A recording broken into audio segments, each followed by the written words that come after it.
Hollywood अभिनेता अरिंदम राय दीर्घ दिन पर पुणी हॉलीवुड को फेरी दशहरा रिलीज होगा जाउथिबा अभिनेता बड़ बजेट फिल्म हेउछि राम। रत्न फिल्म बन्यार चतुर्थी अवदान तथा अरिंदम प्रयोजन आसवाक फिल्म 2 यूनिट शूटिंग चलछि।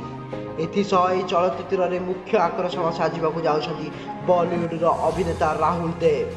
दर्शक खलनायक रूप में देखा पाइबे। एबे गोटे यूनिट्र फायदा दृश्य द्वितीय यूनिट बॉलीवुड अभिनेता राहुल देव अभिनय शूटिंग हो चली। चलचित्र निर्देशन अशोक पति देउथिबा बेले चित्रनाट्य सफलता दायित्व भावे भारद्वाज पंडा रही।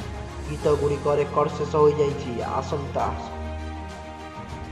आसाद निजाद और लिंकदामा म्यूजिक दशहरा माहौल को सरगम करिबो बोली प्रायोजक संस्था पक्षरु कहा जाइछि।